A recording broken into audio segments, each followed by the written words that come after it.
விருதுநகர் மாவட்டம் கிருஷ்ணன் கோவிலில் கல்வி பணியில் கடந்த 34 ஆண்டுகளாக சிறப்பாக சேவையாற்றி வரும் VPMM கல்வி நிறுவனங்கள், கலை மற்றும் அறிவியல் கல்லூரி, பொறியியல் கல்லூரி, நர்சிங் கல்லூரி, கல்வியியல் கல்லூரி உள்ளிட்ட பல்வேறு கல்வி நிறுவனங்கள் ஒரே வளாகத்தில். பேரவைத் தலைவர் அவர்களே, ஒரு முக்கியமான விஷயத்தை இங்கே பதிய வைக்க விரும்புகின்றேன் உங்கள் மூலமாக. நேற்று முன்தினம் அரசு அறிவிச்சிருக்கிறது, அனைத்து சட்டமன்ற உறுப்பினர்களுக்கும் புதிய வாகனம் இந்த அரசு வழங்குவதாக முடிவெடுத்து அறிவிச்சிருக்கிறீங்க. இல்லை, எங்களுடைய திராவிட முன்னேற்ற கழகத்துடைய நிலைமை இந்த அரசில் சபையில் நான் பதிய வைக்க விரும்புகின்றேன்.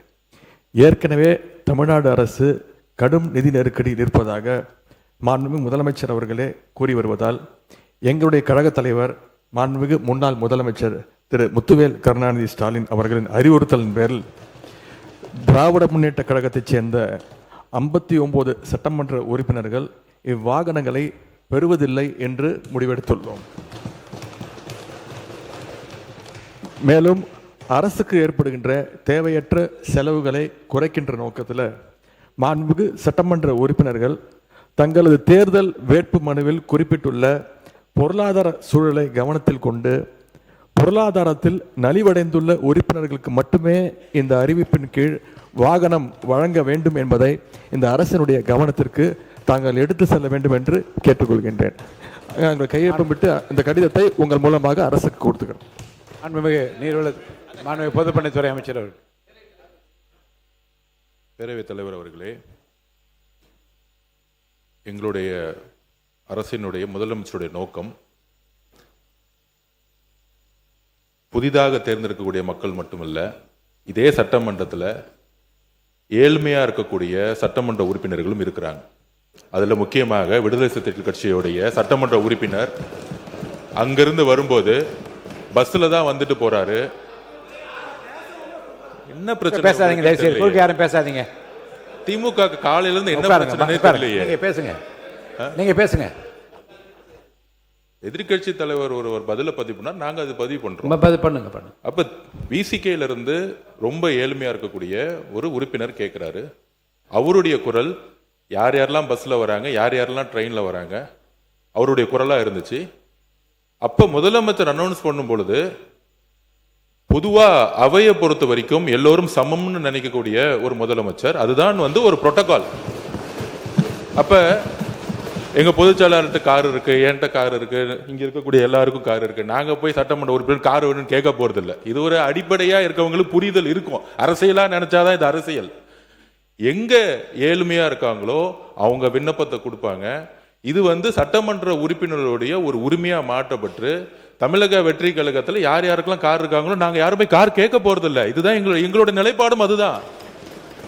இதுதான் எங்களோட நிலைப்பாடும். எங்க கிட்ட 2-3 கார் இருக்கு, நாங்க போய் சட்டமன்ற உறுப்பினர் கார் கேட்க போறது இல்ல. நம்ம மன்னார்குடி MLA சொன்னாரு, என்கிட்ட 4 கார் இருக்கு, ஆனா என்னுடைய தனிப்பட்ட கார்ல போகும்போது அரசு அதிகாரிகள் முன்பு அரசு கார்ல போனா நான் ஒரு மரியாதை இருக்கு. இப்ப மாண்புமிகு எதிர்கட்சி தலைவர்கிட்ட 2-3 வீடு இருக்கு, ஆனா அரசு பங்களால இருக்கிறாருல்ல. அவர் லெட்டர் என்கிட்ட தான் கொடுத்தாரு, பொதுப்பணித்துறை அமைச்சரா என்கிட்ட தான் கொடுத்தாரு. எனக்கு அரசு துறையுடைய பங்களா வேணும்னு கொடுத்தாரு.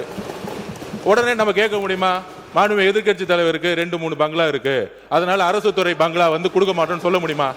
எங்களுடைய முதலமைச்சர் சொன்னாரு, அவர் கோரிக்கை கொடுத்தாரு, உடனடியா கொடுத்துருவோம்னு சொன்னோம். இது உடனே இல்ல இங்க இருக்கவங்க எல்லாருக்கும், அதாவது இங்க இருக்க எல்லாருக்கும் பங்களா கொடுக்கலாமான்னு கிடையாது. இது ஒரு புரோட்டோகால், அவ்வளவுதான். இந்த புரோட்டோகால்ல அமைச்சர்களுக்கு கார் கொடுக்கப்படுது, வீடு கொடுக்கப்படுது, 4 உதவியாளர் கொடுக்கப்படுறாங்க. அப்ப சட்டமன்ற உதவியாளர் கிடையாது, சட்டமன்ற வீடு கிடையாது. சட்டமன்ற உறுப்பினர்களுக்கு நீங்க உங்களுடைய தேர்தல் பத்திரத்துல கார் இல்லைன்னு சொல்லலாம், வீடு இல்லைன்னு சொல்லலாம், 10,000 ரூபாய் பணம் இருக்குன்னு சொல்லலாம். ஆனா எங்க கிட்ட பல்வேறு சட்டமன்ற உறுப்பினர்கிட்ட எங்க கட்சியில் சொந்த வீடு இல்லாதவங்க இருக்காங்க, கார் இல்லாம இருக்காங்க. அது மாதிரி மற்ற கட்சிகளையும், தாவேகா மட்டும் இல்ல, எல்லா கட்சியும் கம்யூனிஸ்ட் தோழர்கள் அங்கிருந்து வராங்க. அந்த மாரிமுத்து அண்ணன் கிட்ட கார் கிடையாது. இதுதான் கம்யூனிஸ்ட் தோழர்களுடைய நிலைப்பாடு. அப்ப ஒரு அறிவு பெறும் பொழுது இந்த கட்சியோடைய சட்டமன்ற உறுப்பினர், இந்த கட்சியோடைய உறுப்பினர்களுக்கு அறிவு பெறாது. முதலமைச்சர் பொதுவா எல்லோருக்கும் ஒரு அறிவிப்பை கொடுக்கிறாரு. அதுல தமிழக வெற்றி கழகத்தோட நிலைப்பாடு ஏற்கனவே கார் இருக்கவங்க அப்ளை பண்ண மாட்டாங்க, இதுதான் நிலைப்பாடு. இது எல்லா கட்சியோட நிலைப்பாடு அப்படிதான். ஆனா அறிவிப்பு தனி செயலாளர்ங்கிற அறிவிப்பு ஒரு சட்டமன்ற உறுப்பினர் 3 லட்சம் மக்களை போய் பார்க்க வேண்டிய நிர்பந்தம் இருக்கு, அவரோட தொகுதிக்கு போக வேண்டிய நிர்பந்தம் இருக்கு, ஊர்ல இருந்து வர வேண்டிய நிர்பந்தம் இருக்கு. அதனால இது ஒரு உரிமையா பண்ணிருக்கார தவிர இதுல ஆடம்பரம் காருங்கிறது ஆடம்பரம் கிடையாது, மக்களை சந்திக்கக்கூடிய ஒரு தேவை. ஊழல் இல்லாத சட்டமன்ற உறுப்பினர்களுக்கு கார் இன்னைக்கு தேவை, மக்களை பார்க்க போனோம், அதுதான் நாங்க பதிவு பண்றோம். மாண்புமிகு யார் பேச 2 பேர். மாண்புமிகு உறுப்பினர் முன்னாள் அமைச்சர் KN நேரு அவர்கள். பேரவைத் தலைவர் அவர்களே, மாண்புமிகு எதிர்க்கட்சி தலைவர் அமைச்சர் அந்தஸ்தில் இருக்கிறார். அவருக்கு அது அவருடைய உரிமை, அரசாங்கம் தருகிறது. எனவே அந்த வீடு கொஞ்சம் உட்காருங்க உட்காருங்க உட்காருங்க. எனவே அவர் அந்த அரசாங்க வீட்டில் இருந்து பணியை கவனிக்க வேண்டும் என்பதற்காக அந்த வீட்டை கேட்டு வாங்கியிருக்கிறார்கள். ஆனால் நான் கொஞ்சம் இருங்க, பேசி முடிக்கட்டும், பேசுறேன், நான் சொல்றேன், நான் சொல்றேன், நீங்க பேசுங்க. இப்ப நாங்க கார் வேணான்னு தானே சொல்றோம், உங்கள்கிட்ட வேணும் நான் கேட்கிறேன். கார் வேணான்னு சொல்றேன், அவர் சொல்றார் 2-3 கார் வச்சிருக்கான், இங்க கூட அந்த நிலையில் தான் இருக்கு அப்படிலாம் சொல்றாரு. நான் கார் வேணாம், ஏற்கனவே அரசாங்கம் செலவு வைக்குது, கார் வேணான்னு சொல்றேன். அவர் உடனே முதல்ல ஏற்கனவே இருக்கிற தேர்தல் பணியில் இருந்தது 10,000 தான் இருக்கு, கார் இல்லைன்னு சொன்னா நீங்க தப்பு தானே, நாங்க சொன்னா கேஸ் போடுங்களேன் கேஸ. ஏங்க உண்மைதானே சொல்றேன், உண்மை. தேர்தல் நிற்கும் போது கொடுக்குற அவிடவிட்ல என்ன இருக்காதான் அதை கொடுக்க முடியும்.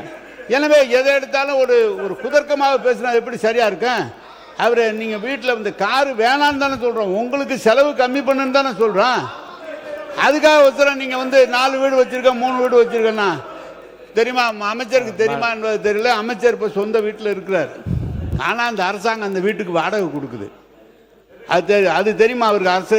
அமைச்சருக்கு வீடு சொந்த வீட்டில் இருந்தா கூட அதுக்கு வாடகை கொடுக்குறாங்க.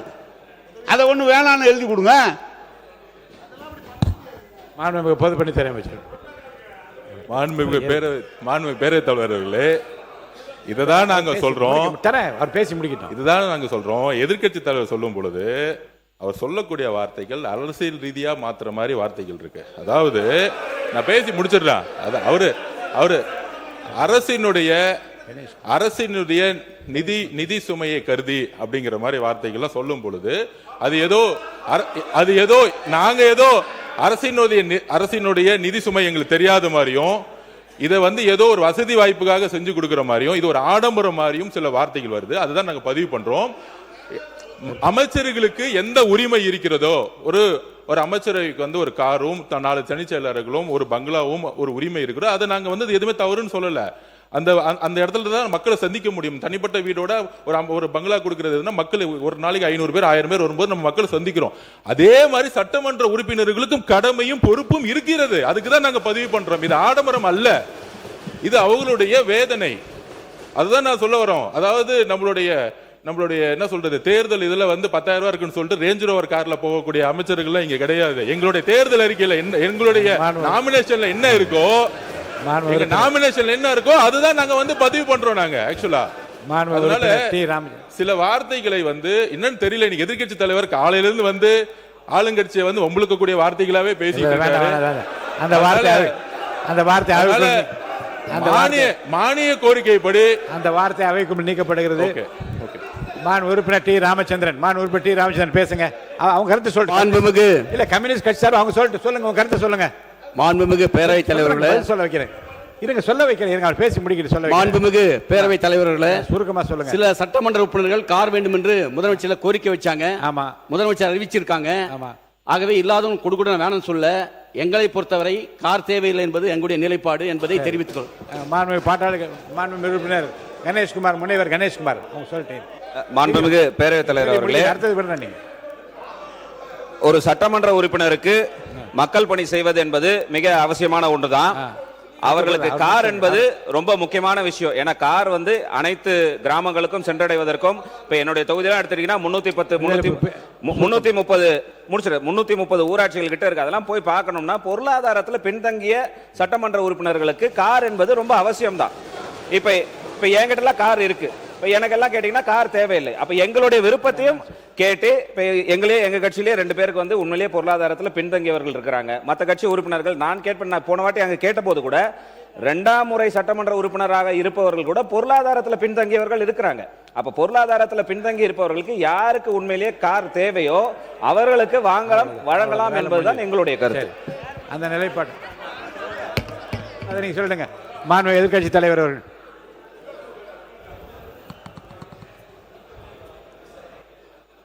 பேரவைத் தலைவர் அவர்களே, எங்களுடைய தலைவர் இதை அரசியல் செய்வதற்காக கிடையாது.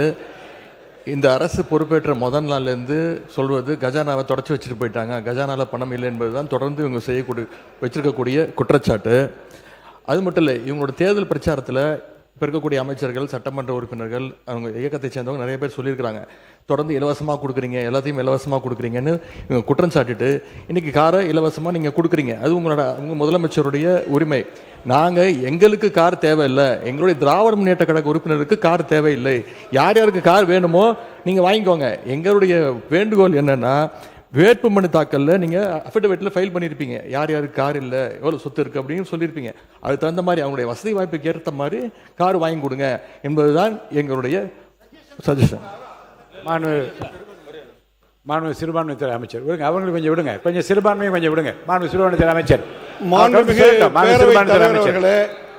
இந்த சட்டமன்ற உறுப்பினர்களுக்கு இந்த கார் தேவைங்கிறது ஒரு சர்ச்சையாக பேசப்படுகிறது. பல ஆண்டுகளுக்கு முன்பே மாண்புமிகு முன்னாள் முதலமைச்சர் டாக்டர் கலைஞர் கருணாநிதி அவர்களால் 300க்கும் அதிகமான யூனியன் சேர்மன்களுக்கு அரசு தரப்பில் வாகனம் வழங்கப்பட்டுச்சு. இது ஒன்றும் புதுசு இல்லை. அப்போல்லாம் நிதி நிலைமை அப்பவும் இப்படி தான் இருந்தது. அப்போல்லாம் கேள்வி கேட்காம இப்போ ஒரு சட்டமன்ற உறுப்பினர்களுக்கு கிடைக்கிறது கேள்வி கேட்கறது சரியானதாக பண்ணுது. மாண்பு உறுப்பினர் ஏவா வேலு அவர்கள். மாண்புமிகு பேரவைத் தலைவர்களே, அன்னைக்கு அனௌன்ஸ்மெண்ட்டு என்னன்னா அனைத்து சட்டமன்ற உறுப்பினர் தான் அனௌன்ஸ்மெண்ட். நல்லா புரிஞ்சுங்க. ஆமாம், இப்போ நாங்கள் சொல்கிறோம் அனைத்து சட்டமன்ற உறுப்பினர் சொன்னால் எல்லாம் சேர்த்து தான் சொல்லியிருக்கீங்க. ஆமாம், எங்கள் கட்சி தலைவர் சொல்கிறார் ஏற்கனவே வந்து அரசாங்கம் கடன்பட்டு இருக்கிறது, விவசாயிக்கு முழுமையாக தள்ளுபடி செய்யலை, இப்படிப்பட்ட நிலையில் நமக்கு கார் வேணாம் அப்படின்னு எங்களை அறிவுரை சொல்கிறாரு. ஆனால் திமுக சார்பாக இருக்கிற 59 உறுப்பினர் தான் நாங்கள் எங்களுக்கு வேணான்னு சொல்கிற மொழிய அந்த பத்திரம் வேணாம் நீங்கள் வாங்காத அப்படின்னு நாங்கள் சொன்னோம். எங்களுடைய துணைத்தில் அதான் சொன்னார். அதை புரிஞ்சிக்காம அரசியல் பண்ணுறீங்க இதில் என்ன அரசியல் இருக்குது? ஒன்று. ரெண்டாவது, இப்போ 59 சட்டமன்ற உறுப்பினர் வந்திருக்கிறோம், எல்லாருக்கும் வீடு கொடுத்துருக்குறாங்க, கொடுக்க முடியாது. அரசாங்கத்துக்கு எப்பொழுதும் எதிர்க்கட்சி தலைவர் அந்தஸ்து இருக்கிற பொழுது அவர்கள் அமைச்சருக்கு இணையானவர்கள் என்று அமைச்சருக்கு என்னென்ன வசதியோ அந்த வசதி தராங்க. இது அரசாங்கம் போட்டிருக்கிறது. நீ நானும் பார்த்துல அது புரோட்டோகால். அது அந்த புரோட்டோகால் பிறகு அரசாங்கம் தான் நீங்க கொடுத்துருக்கீங்க. அப்புறம் அரசாங்கமே கொடுத்துட்டால் குறை சொன்னா என்ன அர்த்தம்? அதுவும் தவறு. அதனால புரிஞ்சுன்னு பேசுங்க. ரெண்டாவது, நாங்க எங்களை பொறுத்த அளவுக்கு நீங்க கஞ்சாடை காட்டினாலே காட்டினாவே நாங்க ஒத்துழைக்கிறோம். ஆனா சட்டமன்றம் பெரும்பான்மையாக பிரச்சனைக்கு யாரு ஆளாகிறாங்க? அந்த பகுதியில் இருக்கிறதா பிரச்சனை எழுப்பி உங்களுக்கு ஒத்துழைக்கல. இல்லை மாண்பு உறுப்பினர், இல்லை எல்லாருடைய ஒத்துழைப்பும் சிறப்பாக இருக்கிறது. திருப்பி முடிச்சிடலாமே இதை. இல்லை சொல்லிட்டாங்களே. இல்லை உங்கள் நிலைப்பாட்டை தெளிவாக சொல்லிட்டீங்களே. பேசுங்க. மாண்புமிகு பேரவைத் தலைவர் அவர்களே, சிறுபான்மைத்துறை அமைச்சர் அவர்கள் சொன்னார் சேர்மனுக்கெல்லாம் தலைவர் கலைஞர் கார் கொடுத்தார். சட்டமன்ற உறுப்பினருடைய பணி வேறு, உள்ளாட்சி பிரதிநிதிகள் உள்ளாட்சியிலே தலைவராக இருக்கிறவருடைய பணி வேறு. அவங்க நேரடியாக ஒவ்வொரு இடத்துக்கும் சென்று பார்க்க வேண்டும். கொஞ்சம் தயவு செய்து சொல்றாங்க, கொஞ்சம் கேளு தம்பி. உள்ளாட்சித்துறை அமைச்சர் கொஞ்சம் இருங்க. காரு எங்களுக்கு வேணான்னு சொன்னதுக்கே இவ்வளவு கோவப்படுறீங்க. கொடுத்தேன்னு சொல்றாரு. ஒரு உள்ளாட்சி துறையில சேர்மனா இருக்கிறவரு, 30 பஞ்சாயத்தை பார்க்கிறவரு, 30 பஞ்சாயத்தை நிர்வாகத்தை பார்க்கிறவரு. சார், செக் பவர் உங்களுக்கு இருக்கா? சட்டமன்ற உறுப்பினர் செக் பவர் இருக்கா? உள்ளாட்சி பிரதிநிதி தலைவருக்கு செக் பவர் உண்டு. எனவே நீங்க வந்து உள்ளாட்சி தலைவர் கொடுக்குறோம். மாண்புமிகு பேரவைத் தலைவர் அவர்களே,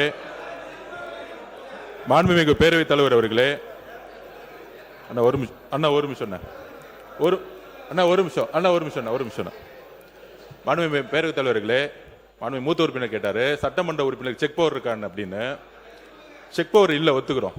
ஆனால் மக்களுடைய எதிர்பார்ப்பு என்ன தெரியுமா? அந்த புதிய சட்டமன்ற எதிர்பார்ப்புன்னா, பெரும்பாலும் தேர்தலில் நாங்கள் பிரச்சாரத்துக்கு போகும்போது சொன்னது, நிறைய இடத்துல எம்எல்ஏவை நாங்கள் பார்த்ததே கிடையாது. எம்எல்ஏ வந்து ஓட்டு கேட்கும் போது வந்தாரு, அதுக்கப்புறம் வரவே இல்லை. மழை வரும்போது வரல, எங்க குறைய கேட்க வரல, ஏன் தொகுதியிலேயே அது இருந்துச்சு, எம்எல்ஏ ஆபீஸ் கூட இல்லைன்னு. அப்ப மக்களுடைய எதிர்பார்ப்பு என்னன்னா, சட்டமன்ற நாங்க தேர்ந்தெடுக்கப்பட்டு எங்களுடைய கோரிக்கையை நிறைவேற்றுறதுக்கு எங்களை வந்து முதல் பாருங்கன்னு சொல்றாங்க. அப்ப பாருங்கன்னு சொல்லும்போது நடந்து போய் பார்க்க முடியாது. ஒவ்வொரு சட்டமன்றத்தை இடத்துல பார்க்கும்போது கிட்டத்தட்ட 3 லட்சம் பேர் இருந்தாங்கன்னா, இப்ப 7 வார்டு இருக்கு என் தொகுதியிலனா, 7 வார்டு வந்து நம்ம நடந்து போய் பார்க்க முடியாது. அப்ப இது வந்து ஆடம்பரம் கிடையாது. இது அரசியல் ரீதியா நம்ம வந்து அமைச்சருக்கு எப்படி வந்து மூத்த உறுப்பினர் சொன்னாரோ அது வந்து அரசே கொடுத்திருக்கும். சட்டமன்ற உறுப்பினர்களுக்கு இது ஆடம்பரம் கிடையாது. ஒவ்வொரு சட்டமன்ற உறுப்பினர் மக்களை போய் சந்திக்க வேண்டும் என்ற எண்ணத்தில் தான் மாண்புமிகு முதலமைச்சர் இந்த காரை வந்து அனௌன்ஸ் பண்ணியிருக்காரு. மக்களை சந்திக்க வேண்டும், இதுதான் முக்கிய கோரிக்கை. சந்திக்கும் போதுதான் அனைத்து டிபார்ட்மெண்டோடைய ஒவ்வொரு ஆபீஸ்க்குள்ள போய், இப்ப நீங்க வந்து உள்ளாட்சி துறையெல்லாம் இந்த ஆபீஸ்ல உட்காந்துட்டு ஒரு சட்டமன்ற உறுப்பினர் கேள்வி கேட்கும் போது அந்த அதிகாரிகள் உள்ளபடியே ஒரு பயம் வரும். இல்ல வீட்டுக்குள்ளேயே உட்காந்துக்கிட்டு நம்ம வந்து ஒரு அரசியல் செய்ய முடியாது. மக்களுடைய தேவைகளை ஒவ்வொரு தெருவா செய்யணும். அதுக்கு தான் இந்த இதை தவிர இது ஆடம்பரம் கிடையாது. எதிர்கட்சி தலைவருடைய நிலைப்பாடுல நாங்களும் இருக்கோம். யார் யாருக்கெல்லாம் கார் இருக்கு அவங்க ஆட்டோமேட்டிக்கா யாரும் அப்ளை பண்ண போறது இல்லை. ஆனா ஒரு முதலமைச்சருடைய அறிவிப்பு பொதுவான அறிவிப்பா தான் இருக்க முடியும். இதுதான் ஒரு அரசுடைய புரோட்டோகால்.